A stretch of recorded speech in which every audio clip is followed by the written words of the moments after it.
नमस्कार, स्वप्नास किचनमध्ये तुम्हा सर्वांचे स्वागत आहे। आता व्हिडिओमध्ये पाहिल्यानंतर तुमच्या लक्षातच आले असेल की आपण आज आपल्या या व्हिडिओमध्ये कोणती रेसिपी बनवणार आहे। कोंबडी वडे बनवणार आहे। आता पाहतच आहात तुम्ही, अतिशय टमटमीत असे फुगलेले आहेत आणि जास्त तेलकटही होणार नाहीत जर या पद्धतीने तुम्ही जर कोंबडी वडे बनवले तर।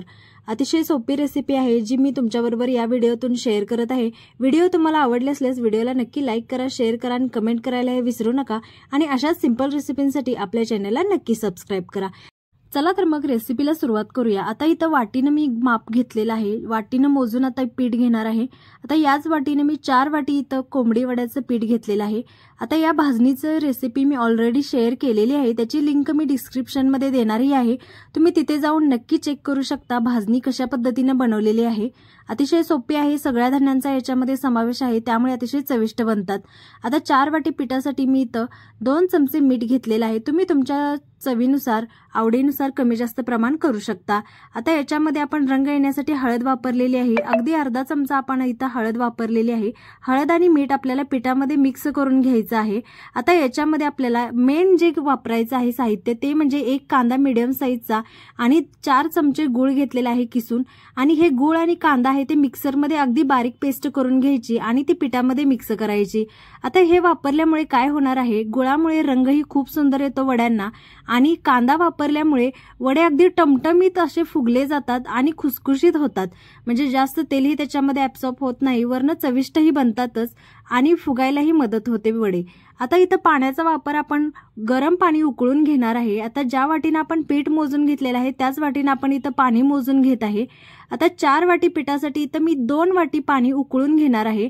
ज्याप्रमाणे आपण भाकरीला उसळ घेऊन बनवतो त्याचप्रमाणे आपल्याला इथं वडे बनवण्यासाठी पाणी उकळून घ्यावं लागणार आहे। आता ही कांद्याची जी पेस्ट आहे आणि गुळाची पेस्ट पिठामध्ये सगळीकडे पहिल्यांदा मिक्स करून घेतलेली आहे। मी हाताच्या मदतीने आपण पहिल्यांदा सगळ्या पिठामध्ये ही पेस्ट मिक्स करून घ्यायची।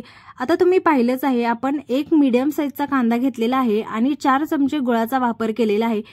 जास्त गुळाचाही वापर नाही करायचा, जेणेकरून वड्यांची टेस्ट बिघडेल। असं आपण तिखट पदार्थांसोबत हे वडे खाणार असेल तर ते गोड वडे चांगले अजिबात वाटत नाहीत। आता पाणी इथं उकळलेलं आहे, अशा पद्धतीने अगदी उकळूनच पाणी घेतलेलं आहे मी, म्हणजे थोडंसं कोमट वगैरे असं काही नाही, उकळूनच पाणी घ्यायचं, जेणेकरून जे उकळलेलं पाणी आपण पिठामध्ये टाकलं तर पीठही चांगलं फुगतं आणि भिजतंही चांगलं, त्यामुळे वडेही खूप छान होतात।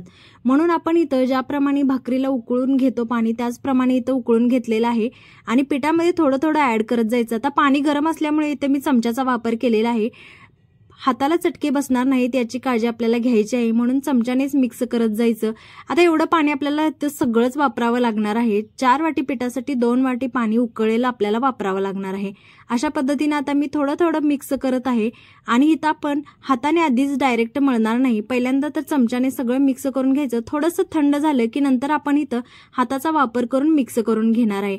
वड्यांमध्ये कांदा आणि गूळ वापरायची ही आपली जुनी पारंपरिक पद्धत आहे, अशाच पद्धतीने बनवले जातात, त्यामुळेच ते चविष्ट बनतात। आता भाजणी ही परफेक्ट असायला हवी। भाजणीचा व्हिडिओ मी ऑलरेडी शेअर केलेला आहे, तो तुम्ही नक्की जाऊन चेक करून पहा, त्याच्यामध्ये मी भरपूर सगळ्या प्रकारच्या धान्यांचा वापर केलेला आहे। तो व्हिडिओ पाहिल्यानंतर तुमच्या लक्षातच येईल की कशा पद्धतीने आपण इथं भाजणी बनवलेली आहे आणि त्याच भाजणीच्या पिठाचे इथं वडे बनवणार आहे। आता पीठ कोणतंही तुम्ही जरी घेतलं तरी तुम्ही ह्याच सेम पद्धतीने बनवले तर वडे अतिशय चविष्ट बनणारच।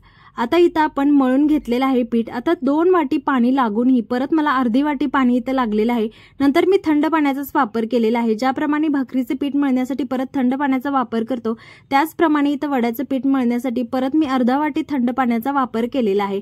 अशा पद्धतीने आपल्याला हे पीठ आता साधारणतः 3 ते 4 तास जरी भिजवत ठेवलं तरी काही प्रॉब्लेम होत नाही, परंतु मी 1 तासभरच इथं भिजत ठेवलेलं आहे।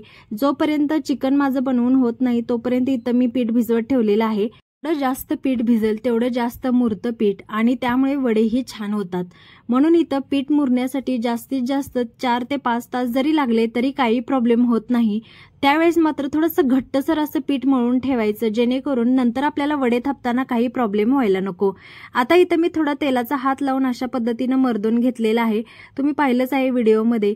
नंतर थोडा आपण ज्यावेळेस बनवायला घेणार आहे वडे त्यावेळेस थोडंसं आपण इथं मर्दून घेतलेलं आहे पीठ, जेणेकरून वडे थापताना आपल्याला काही प्रॉब्लेम व्हायला नको, अगदी परफेक्ट असे पटापट वडे थापता यावेत। आता पहिल्यांदा तर इथं आपण गोळे करून घेणार आहे, जे आपल्याला साईजमध्ये मोठे किंवा लहान बनवायचे आहेत त्या साईजनुसार इथं आपण गोळे बनवून घ्यायचे। साधारणतः थोडे जाडसर असे थापले जातात हे वडे, जेणेकरून ते असे मस्त गुबगुबीत होतात आणि आपल्याला खायलाही छान वाटतं। अगदी पातळ असे बनवायचे नाहीत, थोडे जाडसर असे थापून घ्यायची। इथं पाहतच आहात तुम्ही, मी तेलाच्या पिशवीचा वापर केलेला आहे। ती थोडी जाडसर असते तेलाची पिशवी, त्यामुळे त्याच्यावरती सहजरित्या आपल्याला इथं थापता येतात। थोडं हाताला तेल लावूनच मी इथं वडे थापून घेतलेले आहेत। अगदी सहजरित्या आपल्याला थापता येतात आणि बाजूने चिराही जात नाहीत। अगदी परफेक्ट असा वडा बनून तयार झालेला आहे आणि जाडी तर तुम्ही पाहिलेलीच आहे, थोडंसं जाडसरच आपल्याला इथं ठेवायचं आहे। अशा पद्धतीने वडे थापल्यानंतर अगदी सहजरित्या आपल्याला तेलामध्ये सोडता येतात। तेल अगदी कडकडीत असं गरम करून घ्यायचं, जेणेकरून तेलामध्ये वडा सोडल्यानंतर तो पटकन असा फुगला जावा टमटमीत। पहिल्यांदा चेक करून घेतलेला आहे, अशा पद्धतीने तेल अगदी कडकडीत गरम झालेलं आहे। आता कडकडीत तेलामध्येच आपल्याला इथं वडे फ्राय करून घ्यायचे आहेत। थापण्याची पद्धत ही तुम्हाला कळालीच आहे की अगदी हाताने सहजरित्या, आणि ज्यावेळेस आपण पीठ भिजवताना थोडंसं असं सरभरीत पीठ भिजवलं, वडे थापण्यासाठी खूप मदत होते। पटापट असे वडे थापता येतात। हातानेच तेलामध्ये अशा पद्धतीने वडा सोडून घेतलेला आहे आणि तुम्ही पाहतच आहात, अगदी परफेक्ट असा बनलेला आहे आणि टमटमीत असा फुगलेलाही आहे। ही पद्धत तुम्ही जर वापरली तर अजिबात तुम्ही कोंबडी वडे कधीच चुकणार नाही। कोंबडी वडीची रेसिपी आणि भाजणीची रेसिपी जर तुम्हाला पाहिजे असेल तर ती नक्की डिस्क्रिप्शनमध्ये जाऊन चेक करा आणि अशाच सिंपल रेसिपींसाठी आपल्या चॅनलला नक्की सबस्क्राईब करा। मस्त असे कोंबडी वडे बनून तयार झालेले आहेत।